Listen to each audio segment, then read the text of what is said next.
একসময়ের জনপ্রিয় সাংবাদিক এখন চা বিক্রেতা, অর্থের অভাবে তুলতে পারছে না পণ্য সামগ্রী। সোহাগ মিয়ার ভিডিও ও তথ্যচিত্র দেখুন বিস্তারিত। ৯০ দশকের জনপ্রিয় গোয়ালন্দের সাংবাদিক অমল সরকার। তিনি কাজ করতেন ভোরের কাগজে গোয়ালন্দ উপজেলার সংবাদদাতা হিসাবে। সেই সময় তার লেখনীতে দেশ ও দশের কথা প্রচার হতো। আজ বয়সের ভারে নানা রোগে আক্রান্ত তিনি এখন সাংবাদিকতা করতে পারেন না। জীবন চালাতে বেছে নিয়েছেন চায়ের ব্যবসা।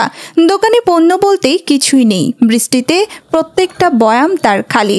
অর্থের অভাবে দোকানে বিস্কিট, চা, চিনি কিছুই তুলতে পারেন না। দৈনিক তার ১৫০ টাকার ঔষধ প্রয়োজন হয়। কিভাবে চলছে তার জীবন কেউ খোঁজ রাখে না। অমল সরকার জানান, যে কয়টা দিন পৃথিবীতে বেঁচে আছি সুস্থ ও ভালোভাবে বাঁচতে চাই। আমি কর্মের মানুষ, কর্ম করে খেতে ভালোবাসি।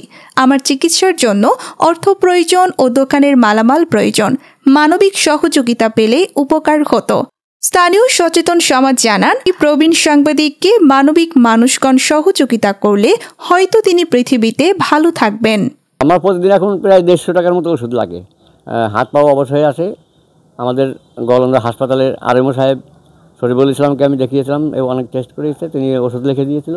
প্রতিদিন ১৫০ টাকার মতো ওষুধ লাগে, কিন্তু অর্থের অভাবে ওষুধও খাওয়া যায় না। মাঝে মাঝেই শারীরিক বিপর্যয় হয়ে যায়, অসুখ বেড়ে যায়। অবশ্যই মানবিক সহযোগিতা হলে তো আমার একটু বাঁচার মতো কায়দায় হয়। নাহলে মাঝে মাঝে মনে হয় যে পৃথিবী ছেড়ে চলেই যেতে হয় নাকি। যে এই যে আমি যখন সাংবাদিকতা করতাম তখন অনেকেরই এইভাবেই বিনা চিকিৎসায় মরতে দেখেছি, আমরা প্রতিবেদন করেছি। কিন্তু এখন দেখি আমিই তার শিকার। এটা জীবনের একটা বাস্তব অভিজ্ঞতা, যা তখন বুঝিনি, কিন্তু এখন আমি নিজেই দেখতেছি। এই হলো অবস্থা। তেমন কিছু নাই, আমি ২ কাপ চা নিয়ে বসে থাকি, কারণ হলো পুঁজির অভাবে।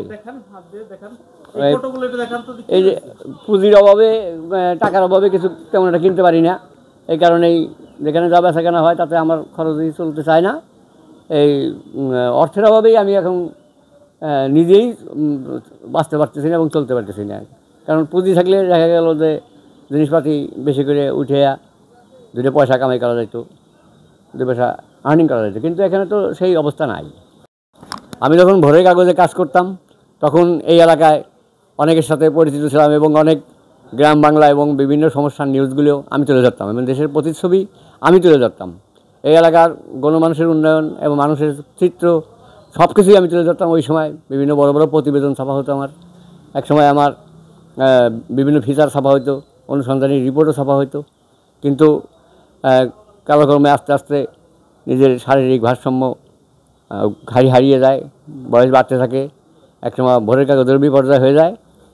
এইভাবেই এখন অসুখ বিসুখ এবং নানাবিধ রোগ শোক আমাকে চেপে ধরেছে এবং অর্থনৈতিক সমস্যা তো আরও প্রকটভাবেই আছে।